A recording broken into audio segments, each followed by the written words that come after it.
Hi hello నమస్తే నేను స్వప్న welcome to BRK education. ఈరోజు మనతో పాటు ఉన్నారు యశస్వి సంతోష్ గారు. Hello sir. హలో అండి, నమస్తే. Thanks for having me. ఎలా ఉన్నారు sir? I'm good. How are you? I'm good sir. Sir, AP తెలంగాణలో ఎంసెట్ రిజల్ట్స్ అనేది రిలీజ్ అయ్యాయి కదా, సో ఆ కౌన్సిలింగ్ అనేది మనకి ఏపీలో తెలంగాణలో సేమ్ ఉంటుందా లేదంటే డిఫరెన్స్ ఉంటుందా సార్? ఏదైనా దాని గురించి ఒకసారి క్లియర్గా ఎక్స్ప్లెయిన్ చేస్తారా? యా, షూర్ అండి. సో ఫస్ట్లీ మనకి ఎంసెట్ రిజల్ట్స్ అనేవి రిలీజ్ అయ్యాయి. తెలంగాణ రిజల్ట్స్ మనకు ఆల్మోస్ట్ 2-3 వీక్స్ బ్యాక్ వచ్చాయి అండ్ ఏపీ రిజల్ట్స్ కూడా లాస్ట్ వీక్ వచ్చాయి. సో మనకి కౌన్సిలింగ్ ప్రాసెస్లో ఇంపార్టెంట్ ఇన్ఫర్మేషన్ ఏంటంటే ఏపీ వాళ్ళు సపరేట్గా కౌన్సిలింగ్ కండక్ట్ చేస్తారు, తెలంగాణ వాళ్ళు సపరేట్గా కౌన్సిలింగ్ కండక్ట్ చేస్తారు. అండ్ ఇది ఎంపీసీ వాళ్ళకి డిఫరెంట్గా ఉంటుంది, బైపీసీ వాళ్ళకి కూడా డిఫరెంట్గా ఉంటుంది.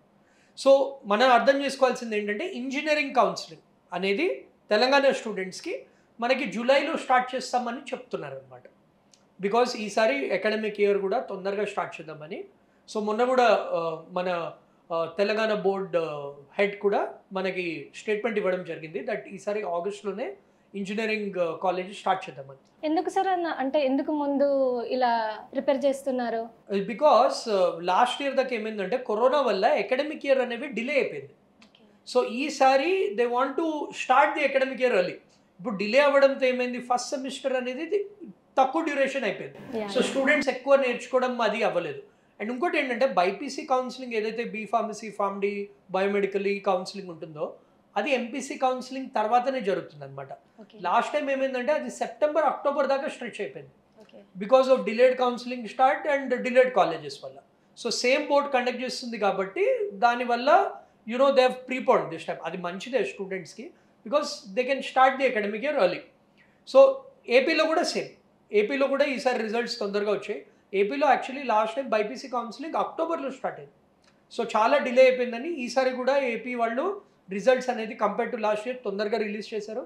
కౌన్సిలింగ్ ప్రాసెస్ ఏపీది కూడా సైమల్టేనియస్లీ స్టార్ట్ అవుతుంది. ప్రాసెస్ ఎలా ఉండబోతుంది సార్? సో ఇప్పుడు కౌన్సిలింగ్ ప్రాసెస్ అనేది ఎంపీసీ స్టూడెంట్స్కి ఫస్ట్ చెప్తాను, దాని తర్వాత బైపీసీ స్టూడెంట్స్ చెప్తాను. సో ఎంపీసీ స్టూడెంట్స్కి ఇంజనీరింగ్ కౌన్సిలింగ్ ఎలా జరుగుతుందంటే ఫస్ట్ ఏంటంటే వాళ్ళు నోటిఫికేషన్ అనేది రిలీజ్ చేస్తారు. ఏపీ వాళ్ళైనా తెలంగాణ వాళ్ళైనా, తెలంగాణ వాళ్ళు రెస్పెక్టివ్ నోటిఫికేషన్, ఏపీ బోర్డు వాళ్ళు వాళ్ళ నోటిఫికేషన్ రిలీజ్ అవ్వగానే కౌన్సిలింగ్ స్టార్ట్ డేట్ అని ఉంటుంది. ఆ డేట్ నాడు ఏం చేయాలంటే వాళ్ళు ఫస్ట్ రిజిస్ట్రేషన్ అనేది చేసుకోవాలి, వెబ్సైట్లో రిజిస్ట్రేషన్ అనేది చేసుకోవాలి. రిజిస్ట్రేషన్ చేసుకున్నాక వాళ్ళు కౌన్సిలింగ్ ఫీ అనేది పే చేయాలి. ఎంత ఉంటుంది sir fee? Counselling fee around 900 to 1200 rupees మధ్యలో ఉంటుంది, డిపెండింగ్ ఆన్ ది ఏపీకి తెలంగాణకి ఆల్మోస్ట్ సేమ్ ఉంటుందండి, ఆల్మోస్ట్ సేమ్ ఉంటుంది. సో ఈ కౌన్సిలింగ్ ఫీ అనేది పే చేశాక సెకండ్ స్టెప్ ఏంటంటే వాళ్ళు సర్టిఫికేట్ వెరిఫికేషన్ అని ఉంటుంది. ఏమేమి తీసుకెళ్ళాలి సార్ సర్టిఫికేట్స్? సో అవి కూడా చెప్తాను డీటెయిల్గా. సో సర్టిఫికేట్ వెరిఫికేషన్ ఏంటంటే ఫస్ట్ స్లాట్ బుక్ చేసుకోవాలి వాళ్ళు. So particular rank wise various డిస్ట్రిక్ట్స్లో వాళ్ళకి హెల్ప్ లైన్ సెంటర్స్ ఉంటాయి. బుక్ చేసుకోగానే ఒరిజినల్ సర్టిఫికేట్స్ తీసుకెళ్ళాలి. అవి ఏమిటంటే rank card, EAMCET rank card, AP వాళ్ళది ఏపీది, తెలంగాణ వాళ్ళది తెలంగాణది. దెన్ అప్లికేషన్ ఫామ్, అంటే వాళ్ళు అప్లికేషన్ ఫామ్ ఫిల్ చేసి ఉంటారు కౌన్సిలింగ్ ఎగ్జామ్ రాసే ముందరే.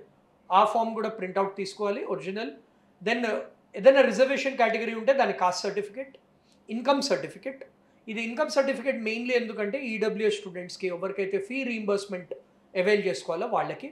అండ్ స్టడీ సర్టిఫికేట్స్ అంటే school intermediate or 11th and 12th complete study certificates కూడా క్యారీ చేసుకోవాలి. కొన్ని కేసెస్లో రెసిడెన్స్ సర్టిఫికేట్ కూడా మ్యాండేటరీ.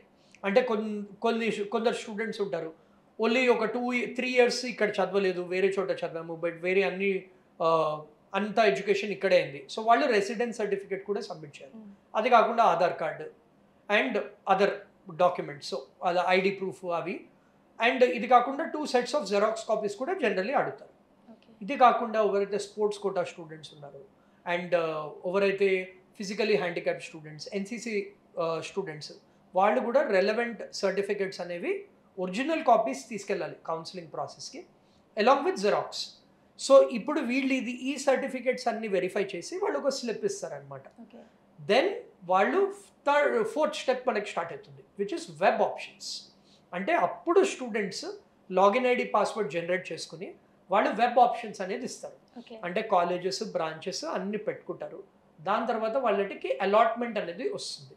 ఆ అలాట్మెంట్ తర్వాత స్టూడెంట్స్ కెన్ డిసైడ్ వెదర్ ఆ కాలేజ్ అనేది సెలెక్ట్ చేసుకుంటారా, సెలెక్ట్ చేసుకుని నెక్స్ట్ రౌండ్కి వెళ్తారా, ఆర్ వదిలేసి నెక్స్ట్ రౌండ్కి వెళ్తారా. అలా రౌండ్స్ ఉంటాయి సార్ దీంట్లో? 2 to 3 రౌండ్స్ ఉంటాయి. ఓకే. సో లాస్ట్ టైం ఏమో ఏపీలో ఓన్లీ 2 రౌండ్స్ కండక్ట్ చేశారు. ఓకే. తెలంగాణలో 3 రౌండ్స్ ఉండేవి. So Okay. జనరల్లీ 2 to 3 రౌండ్స్లో మొత్తం ర్యాపప్ చేస్తారు. లాస్ట్కి మిగిలిన సీట్స్ ఇప్పుడు ఎందుకంటే ఈ వీటితోనే కాకుండా మనకి జేఈ మెయిన్స్ కౌన్సిలింగ్ కూడా సైమల్టేనియస్లీ నడుస్తుంది. యా. వేరే ప్రైవేట్ యూనివర్సిటీస్ కౌన్సిలింగ్ కూడా నడుస్తుంది. యా. సో కొందరు ఏంటి ఇది వదిలేసుకుని దానికి వెళ్ళిపోతారు. సో మిగిలిన సీట్స్ అన్ని నెక్స్ట్ రౌండ్లో ఫిల్ చేస్తూ ఉంటారు. లాస్ట్కి మిగిలిన సీట్స్ అన్ని కాలేజెస్ స్పాట్ అడ్మిషన్ అని రిలీజ్ చేస్తాయి అనమాట. సో మిగిలిన సీట్స్ అన్ని దెన్ కట్ ఆఫ్ బట్టి వాళ్ళు స్టూడెంట్స్కి డైరెక్ట్లీ ఆ సీట్స్ అనేవి అలొకేట్ చేస్తారు. సో ఇది complete round of process for MPC students. Okay. ఇప్పుడు బైపీసీ స్టూడెంట్స్ గురించి మాట్లాడాలంటే బైపీసీ వాళ్ళకి 3 types ఆఫ్ కౌన్సిలింగ్ ఉంటుంది ఎంసెట్ త్రూ. ఓకే. సో ఎందుకంటే బైపీసీ వాళ్ళకి డిఫరెంట్ స్ట్రీమ్స్ వాళ్ళు డిఫరెంట్ బోర్డ్ కండక్ట్ చేస్తారు. ఓకే. ఇప్పుడు ఫర్ ఎగ్జాంపుల్ తెలంగాణలో మన BSc agriculture, veterinary science, horticulture, fisheries వీటిలన్నింటికి ప్రొఫెసర్ జయశంకర్ యూనివర్సిటీ వాళ్ళు కౌన్సిలింగ్ అనేది కండక్ట్ చేస్తారు. ఓకే. దీని రిజిస్ట్రేషన్ ఆల్రెడీ స్టార్ట్ అయింది. ఓకే. సో ఇది ఏంటంటే ఈ కోర్సెస్కి వీళ్ళు కండక్ట్ చేస్తారు. సో సపరేట్గా అప్లై చేసుకోవాలి. ఓకే.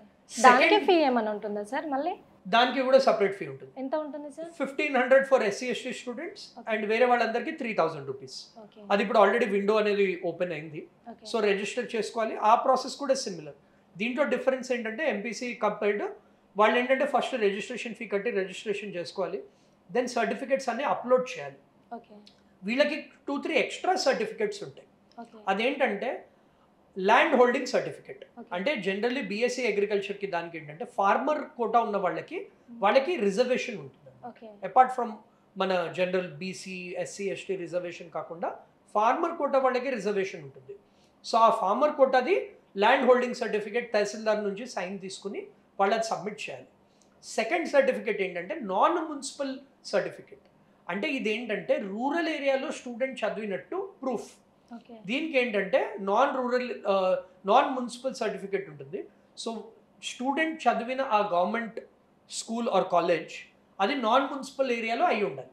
ఓకే. సో వాళ్ళ ప్రిన్సిపల్ ఒఫిషియల్ సైన్ తీసుకుని అది సబ్మిట్ చేయాలి.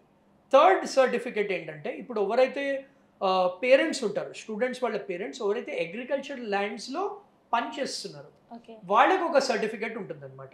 సో ఆ సర్టిఫికేట్స్ అన్నీ కూడా మన ప్రొఫెసర్ జయశంకర్ యూనివర్సిటీ ug.pjtau.ac.in వెబ్సైట్లో. ఇది చాలా మందికి తెలియదు కదా సార్ అగ్రికల్చర్ బేస్డ్ కూడా మనకి రిజర్వేషన్ ఉంటుంది అని. కరెక్ట్. సో అందుకని ఆ వెబ్సైట్లోనే వాళ్ళు క్లియర్లీ అనెక్షర్ 1, 2, 3 అని పెట్టారు. దాంట్లో వాళ్ళు డౌన్లోడ్ చేసుకుని వాళ్ళ తహసీల్దార్ దగ్గర వాళ్ళు ఆ ప్రిన్సిపల్ దగ్గర సైన్ తీసుకుని అపార్ట్ ఫ్రమ్ నేను ఎంపీసీకి చెప్పిన సర్టిఫికేట్స్ ఏవైతే ఉన్నాయో ఆధార్ కార్డ్, ర్యాంక్ కార్డు, వాళ్ళ income certificate, caste certificate, study certificates ఇవన్నీ అప్లోడ్ చేయాల్సి వస్తుంది. ఓకే. ఎంపీసీలో అంటే ఫిజికల్ వెరిఫికేషన్ జరిగాక సెపరేట్ వెబ్సైట్స్ ఉంటాయి సార్ Separate మనకి website. ఎంపీసీకి బైపీసీకి? Separate website. Yes. Okay. So ఎంపీసీకి టీజీఎబ్సెట్ వాళ్ళకి tgepset.nic.in అని ఉంటుంది. బైపీసీ వాళ్ళకి ప్రొఫెసర్ జయశంకర్ యూనివర్సిటీకి ug.pjtau అని ఉంటుంది. ఓకే. ఇప్పుడు ఇది 1 రౌండ్ ఆఫ్ కౌన్సిలింగ్. ఇది Yeah. సపరేట్. ఇది కాకుండా బైపీసీ స్టూడెంట్స్ ఏంటంటే సెకండ్ మీకు చెప్పినట్టు biotechnology, biomedical, then B pharmacy, Pharm D ఇలాంటి కోర్సెస్కి సపరేట్ రౌండ్ ఆఫ్ కౌన్సిలింగ్ జరుగుతుంది. ఇదేంటి ఎంపీసీ వాళ్ళు కండక్ట్ చేసే వాళ్ళే బైపీసీ కూడా సేమ్ కండక్ట్ చేస్తారు. ఓకే. అందుకే ఇది ఎంపీసీ తర్వాత జరుగుతుంది. వాళ్ళది ప్రాసెస్ సేమ్. సర్టిఫికేట్ వెరిఫికేషన్ చేసుకోవాలి. సో ఇక్కడ జరుగుతుంది, అక్కడ జరుగుతుంది. సో సపరేట్గా ఉంటుంది. సో సర్టిఫికేట్ వెరిఫికేషన్ అదంతా జరుగుతుంది. దాని తర్వాత వాళ్ళు వెబ్ ఆప్షన్స్ పెట్టుకుని అలొకేషన్ జరుగుతుంది. దెన్ ఇలాగే 2-3 రౌండ్స్ ఆఫ్ కౌన్సిలింగ్ అనేది జరుగుతుంది. ఇది సెకండ్ టైప్. థర్డ్ టైప్ ఏంటంటే బీఎస్సీ నర్సింగ్ లాంటి courses and paramedical courses okay. వాళ్ళకి again separate round of counselling జరుగుతుంది. సో కేఎన్ఆర్యుహెచ్ఎస్ వాళ్ళు ఈ కౌన్సిలింగ్ అనేది కండక్ట్ చేస్తారు. తెలంగాణ గురించి మాట్లాడుకుంటే okay. So KNR sir? KNRUHS okay. Kaloji Narayanarao institute వాళ్ళు కండక్ట్ చేస్తారనమాట. ఎవరైతే నీట్ కౌన్సిలింగ్ కండక్ట్ చేస్తున్నారో వాళ్ళు ఈ బీఎస్సీ నర్సింగ్కి కూడా వాళ్ళే ఈ కౌన్సిలింగ్ అనేది కండక్ట్ చేస్తారు. ఓకే. ఇప్పుడు మనం ఏపీ గురించి మాట్లాడుకున్నామంటే ఎంపీసీది సేమ్. ఏపీ బోర్డు వాళ్ళు కండక్ట్ చేస్తారు. ప్రాసెస్ అనేది సేమ్ ఉంటుంది. ఇప్పుడు అక్కడ ఏంటంటే ఏపీలో ఓన్లీ డిఫరెన్స్ ఏంటంటే వాళ్ళు సర్టిఫికేట్ వెరిఫికేషన్ తర్వాత జరుగుతుంది.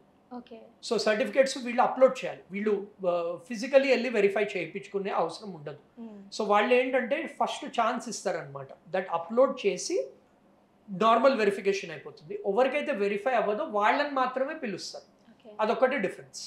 వేరే అంత ప్రాసెస్ సేమ్. వెబ్ ఆప్షన్స్ పెట్టుకుంటారు, అలాట్మెంట్ వస్తుంది, దాని తర్వాత దే హ్యావ్ ఎ చాయిస్. బైపీసీకి ఇక్కడ ఏంటి, అగ్రికల్చర్ వెటర్నరీకి ప్రొఫెసర్ జయశంకర్ యూనివర్సిటీ కండక్ట్ చేస్తారు. అక్కడ ఏంటంటే బీఎస్సీ అగ్రికల్చర్కి డిఫరెంట్ కౌన్సిలింగ్, వెటర్నరీకి different counselling, again B pharmacy, pharm D, biotechnology దానికి డిఫరెంట్ కౌన్సిలింగ్, నర్సింగ్కి కూడా డిఫరెంట్ కౌన్సిలింగ్, అంటే ఇంకోటి ఎక్స్ట్రా అనమాట. సో ఓన్లీ డిఫరెన్స్ ఏంటంటే ఆచార్య నాగార్జున యూనివర్సిటీ వాళ్ళు ఇది కండక్ట్ చేస్తారు మన బీఎస్సీ అగ్రికల్చర్. మన veterinary science SVU Sri Venkateswara veterinary university వాళ్ళు veterinary separate round of counselling conduct చేస్తారు. And board is the same, board వాళ్ళు మన B pharmacy, pharm D, biotechnology వాళ్ళు కండక్ట్ చేస్తారు.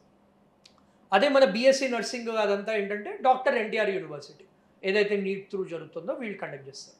సో బైపీసీ స్టూడెంట్స్ చాలా కేర్ఫుల్గా ఉండాలి, బికాస్ డిఫరెంట్ రౌండ్స్. అపార్ట్ ఒకవేళ నీట్ కూడా మంచి స్కోర్ వచ్చిన వాళ్ళు నీట్ కౌన్సిలింగ్ కాకుండా ఇవన్నీ కూడా వాళ్ళు ట్రాక్ పెట్టుకోవాలి. So that is about the counselling process. Sir ఎంసెట్లో అండ్ జేఈలో క్వాలిఫై అవ్వని వాళ్ళు ఉంటారు కదా సార్, వాళ్ళు నెక్స్ట్ స్టెప్ ఏం తీసుకుంటే బాగుంటుంది, అంటే డ్రాప్ తీసుకోవచ్చా వాళ్ళు? సో ఇప్పుడు ఎవరైతే క్వాలిఫై అవ్వలేదో ఆర్ పెద్ద ర్యాంక్ వచ్చిందో, సో వాళ్ళు ఏంటంటే జనరలీ డ్రాప్ అనేది తీసుకోవచ్చు, అంటే కన్సిడర్ చేయొచ్చు. కానీ again it depends on the students అనమాట. ఇప్పుడు స్టూడెంట్స్కి ఆ కేపబిలిటీ ఉంది, ఇంటర్మీడియట్లో మంచి మార్క్స్ వచ్చాయి, but due to some reason JEE and EAMCET qualify అవ్వలేదు అంటే వాళ్ళు డెఫినెట్లీ ఇప్పుడు డ్రాప్ అనేది కన్సిడర్ చేయొచ్చు. సెకండ్ సెట్ ఆఫ్ స్టూడెంట్స్ ఉంటారు, ఇంటర్మీడియట్లో మంచి మార్క్స్ రాలేదు, ఎంసెట్ జేఈలో కూడా మంచి మార్క్స్ రాలేదు, వాళ్ళు నా ఉద్దేశంలో డ్రాప్ తీసుకోకూడదు. They should join a degree course or other courses which are available. ఎందుకంటే డ్రాప్ అనేది ఇయర్ వేస్ట్ అవుతుంది అండ్ ఇట్స్ వెరీ డిఫికల్ట్. అంటే 1 year కూర్చుని చదవడం, వాళ్ళకి మోటివేషన్ ఉండాలి, వాళ్ళకి ఇది ఉండాలి, వాళ్ళకి ఇంట్రెస్ట్ ఉండాలి మెయిన్లీ. ఇప్పుడు థర్డ్ టైప్ ఆఫ్ స్టూడెంట్స్ ఉంటారు, ఎవరికైతే ఒక సబ్జెక్ట్ పోయింది.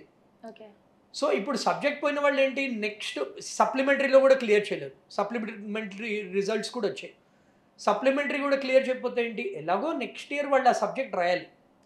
సో ఈ ఇయర్లో అది ప్రిపేర్ అయ్యి ఎంసెట్కి కూడా ప్రిపేర్ అయ్యి దెన్ ఆ సబ్జెక్ట్ రాసుకుంటే they will be in a good position next year. So ఈ two type of students drop అనేది వాళ్ళు కన్సిడర్ చేసుకోవచ్చు. But again it completely depends on the interest level of the students.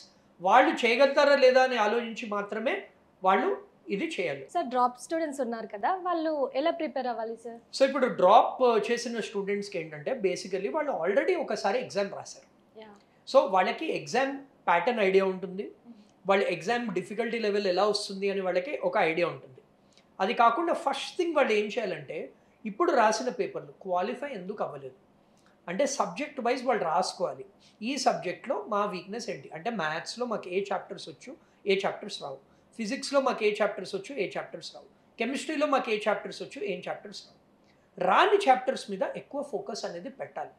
Sir ఇప్పుడు చాలా మంది students ఉంటారు కదా, వాళ్ళు సిలబస్ మొత్తం చదివేస్తారు, దానివల్ల వాళ్ళకి మైనస్ కూడా అవుతుంది కదా. ఏది చదవాలో అది చదవక మొత్తం సిలబస్ చదివేసరికి వాళ్ళకి ప్రాబ్లమే అవుతుంది కదా సార్. డెఫినెట్లీ. సో అందుకే నేను మా స్టూడెంట్స్ అందరికీ కూడా అదే చెప్తాను, క్వాలిటీ ఓవర్ క్వాంటిటీ. సో ఇప్పుడు కొన్ని చాప్టర్స్ ఉంటాయి, అవి చాలా ఇంపార్టెంట్ చాప్టర్స్. అవి ఏంటంటే హయ్యర్ వెయిటేజ్ చాప్టర్స్ అంటారు. అంటే ఎవ్రీ ఇయర్ మ్యాక్సిమం క్వశ్చన్స్ అవే చాప్టర్స్ నుంచి వస్తాయి. ఆ చాప్టర్స్ మటుకు థరోగా ఒక్క క్వశ్చన్ కూడా వదలకుండా చేయాలి. సో మీరు చెప్పినట్టు కొందరు స్టూడెంట్స్కి ఏంటి, ప్రిపరేషన్ ఎక్కడ స్టార్ట్ చేయాలో కూడా తెలియదు. సో ఫస్ట్ వాళ్ళకి ఏ చాప్టర్స్ వచ్చు, ఏ చాప్టర్స్ రావు, ఏవి హయ్యర్ వెయిటేజ్ చాప్టర్స్ అనేవి ఐడెంటిఫై చేసి వీక్ ఉన్న చాప్టర్స్, హయ్యర్ వెయిటేజ్ ఉన్న చాప్టర్స్, ఆ 2 కాంబినేషన్ ఉన్న చాప్టర్స్ని ఫస్ట్ ప్రిపేర్ అవ్వాలి. ఆ ప్రిపరేషన్ కూడా ఎలా అవ్వాలి, ఫస్ట్ బేసిక్స్ అనేవి స్ట్రాంగ్ ఉండాలి. ఇప్పుడు క్వాలిఫై అవ్వలేదంటే వాళ్ళకి ఇంటర్మీడియట్లో బేసిక్స్ స్ట్రాంగ్ ఉన్నట్టు, బట్ అవే బేసిక్స్ వాళ్ళు కాంపిటేటివ్ ఎగ్జామ్స్లో వాళ్ళైపోతున్నారు. సో బేసిక్స్ అన్ని థరోగా స్ట్రాంగ్ ఉండాలి. అన్ని చదవడం వల్ల అంటే మెయిన్ టాపిక్స్ అన్ని మర్చిపోతున్నారు, కన్ఫ్యూజ్ అయ్యి ఇలా. డెఫినెట్లీ. సో అది కూడా ఏంటంటే ప్రాపర్ స్ట్రాటజీ లేకపోవడం వల్ల. సో కన్ఫ్యూజ్ అవుతున్నారు కాబట్టి బేసిక్స్ నేర్చుకోవాలి అండ్ షార్ట్ నోట్స్ చేసుకోవాలి. మీరు చెప్పినట్టు కన్ఫ్యూజ్ అవుతుంది మెయిన్ ఫ్యాక్టర్ ఎందుకు, వాళ్ళు ప్రాపర్ రివిజన్ చేసుకోలేకపోవడం వల్ల. సో దానికోసం ఏం చేయాలి, వాళ్ళు షార్ట్ నోట్స్, ఇప్పుడు ఫ్లాష్ కార్డ్స్ అని ఉంటాయి. అంటే ఏంటంటే ప్రతి ఒక్క చాప్టర్ది చిన్న చిన్న పాయింట్స్, ఇంపార్టెంట్ పాయింట్స్ అన్నీ ఒక పేపర్లో ఉంటుంది. అలా వాళ్ళు షీట్స్ చేసుకోవాలి ప్రిపరేషన్కి. సెకండ్ ఆస్పెక్ట్ ఏంటి, వాళ్ళు ప్రాక్టీస్ చేయాలి. ప్రాక్టీస్ ఎక్కడి నుంచి చేస్తారు, last 10 to 15 years previous year questions తీసుకుని సాల్వ్ చేయాలి. MPC students JEE questions, EAMCET questions రెండు ప్రీవియస్ ఇయర్ క్వశ్చన్స్ తీసుకుని సాల్వ్ చేయాలి. ఇప్పుడు చూడండి 10 EAMCET year questions, 10 JEE previous year questions, total 20 previous year questions. అంటే వాళ్ళకి ఎన్ని క్వశ్చన్స్ ఉంటాయి, ఒక్కొక్క చాప్టర్కి మినిమం 100-150 క్వశ్చన్స్ ఉంటాయి. ఆ మోడల్స్ ప్రాక్టీస్ చేసి టెస్ట్ రాయాలి. ఇది చాలామంది చేసే మిస్టేక్. మాక్ టెస్ట్ ప్రాక్టీస్ చేయరు. ఓకే. ఇంటర్మీడియట్లో ఏంటి, అది సబ్జెక్టివ్ పేపర్. సో 10 డేస్లో చదివి 1 డే ముందర కూడా చదివి 1 డే బ్యాటింగ్ చేసేయచ్చు, క్లియర్ చేయొచ్చు. ఎంసెట్ జేఈ అలాంటిది కాదు, డైలీ చదవాలి. డైలీ కన్సిస్టెంట్ ప్రిపరేషన్ వాళ్ళకి రిజల్ట్స్ వస్తాయి. నేను మా స్టూడెంట్స్కి ఇది కూడా ఎగ్జాంపుల్ ఇస్తాను. ఇది జిమ్కి వెళ్ళడం లాగా. జిమ్ ఏదో 2 days ఇన్ ఇయర్ వెళ్ళి 24 hours చేస్తే బాడీ రాదు. ఇది డైలీ వెళ్ళాలి. జిమ్ అనేది డైలీ వెళ్ళాలి, ఆర్ వీక్లీ 4 to 5 days వెళ్ళాలి. ఇది కూడా same. Consistent preparation is very very important. And analysis చేయాలి. చాలామంది స్టూడెంట్స్ మిస్టేక్ ఏం చేస్తారంటే, వాళ్ళు కాలేజెస్లో ఇన్స్టిట్యూట్స్లో చదివారు, వాళ్ళు టెస్ట్ అనేది వీకెండ్ టెస్ట్ అనేది కండక్ట్ చేస్తారు. మీకు తెలిసింది. ఆ వీకెండ్ టెస్ట్ ఏంటి, రాసి పక్కన పడేస్తారు. ఆ వీకెండ్ టెస్ట్లోనే వాళ్ళు అనాలిసిస్ చేయాలి. ఏ క్వశ్చన్స్ తప్పు చేశారు, ఏ క్వశ్చన్స్ మీద ఎక్కువ టైం స్పెండ్ చేశారు, వాటి మీద ఇంప్రూవ్ చేసుకుంటే they will be in a good position to crack the examination. So 1 year time ఉంది. Proper preparation and strategy and ప్లానింగ్తో వెళ్తే వాళ్ళు definitely they will be able to make it. Sir drop students ఉన్నారు కదా sir, వాళ్ళు మెయిన్గా ఎలాంటి exams రాస్తే బాగుంటుంది సార్? సో ఇప్పుడు డ్రాప్ అయిన స్టూడెంట్స్కి మేజర్ ఎగ్జామ్ అనేది జేఈ మెయిన్స్ అయితే కంపల్సరీ రాయాలి. వాళ్ళకి ఆ ఎలిజిబిలిటీ ఉంటే. సెకండ్ ఏంటంటే ఎంసెట్ దానికి కూడా ఎలిజిబిలిటీస్ అంటే ఎలా ఉంటుంది సార్? ఎస్, అంటే జేఈ మెయిన్స్లో 75% వచ్చి ఉండాలి మన మ్యాథ్స్, ఫిజిక్స్, కెమిస్ట్రీలో. అప్పుడే they will be eligible. So ఈసారి అంటున్నారు ఎలిజిబిలిటీ క్రైటీరియా కొంచెం రిలాక్స్ చేస్తామని. But as of this year మనకి ఎలిజిబిలిటీ క్రైటీరియా మినిమం 75% వచ్చి ఉండాలి. అది ఉంటే JEE mains should be the top priority. అది లేదు అంటే ఎంసెట్ ఎగ్జామినేషన్ కంపల్సరీగా రాయాలి. ఇది కాకుండా ఏంటంటే సియుఈటీ అని ఉంటుంది, common university entrance test. So all over the ఇండియాలో కామన్ యూనివర్సిటీస్ ఏవైతే ఉన్నాయో వాళ్ళు అవన్నీ టుగెదర్ వచ్చి ఒక ఎగ్జామినేషన్ కండక్ట్ చేస్తుంది, సియుఈటీ అని. అది రాయాలి. దెన్ బిట్స్ లాంటివి top private university, one of the top colleges అవి. సో బిట్స్ వాళ్ళు వాళ్ళ ఎగ్జామ్ కండక్ట్ చేస్తారు, బిట్ సాట్, అది రాయాలి.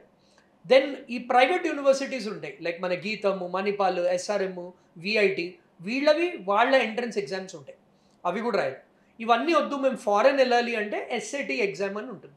సో ఎస్ఏటి ఎగ్జామ్ యూఎస్కి దానికి వెళ్ళడానికి ఈ ఎస్ఏటి ఎగ్జామ్ అని కూడా రాయాలి. సో ఇవి వాళ్ళకి కెరియర్ ఆప్షన్స్. ఇప్పుడు అదంతా వద్దు, మేము ఇంజనీరింగ్ కాకుండా మేము సపోజ్ డిఫెన్స్ సైడ్ వెళ్ళాలి అంటే ఎన్డీఏ ఎగ్జామ్ ఉంటుంది.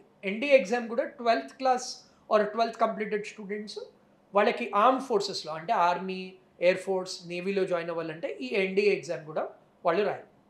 సో ఇవి list of examinations for 2026. Sir అందరు యూఎస్ వెళ్తున్నారు కదా, అక్కడ స్టడీ బాగుంటుందా, ఇక్కడ స్టడీ బాగుంటుందా సార్? అండర్ గ్రాడ్యుయేట్ లెవెల్లో అంటే ఇక్కడే చదువుకుంటే బెటర్ మా ఉద్దేశంలో. ఇప్పుడు యూఎస్ బాగుంటుంది కానీ ఫీజులు ఎక్కువ. అండ్ అండర్ గ్రాడ్యుయేషన్ చేశాక ఇమ్మీడియట్లీ జాబ్ ఆపర్చునిటీస్ అనేవి తక్కువ, అంటే మనకు ఆ బెనిఫిట్ అనేది ఉండదు. And quality of education wise చూస్తే కూడా ఇంజనీరింగ్ది అండర్ గ్రాడ్యుయేట్ లెవెల్లో ఇక్కడ బాగుంది. సో అక్కడ ఏంటంటే ఒకవేళ ఎఫర్ట్ చేయగలిగిన వాళ్ళు, అక్కడ ఫ్యామిలీస్ ఉన్నవాళ్ళు, వాళ్ళు ఉంటే it makes sense to go there. Otherwise ఇక్కడ వాళ్ళు బీటెక్ చేసుకుని దెన్ వాళ్ళు మాస్టర్స్ అనేది ప్లాన్ చేసుకోవచ్చు. Thank you sir. Thank you.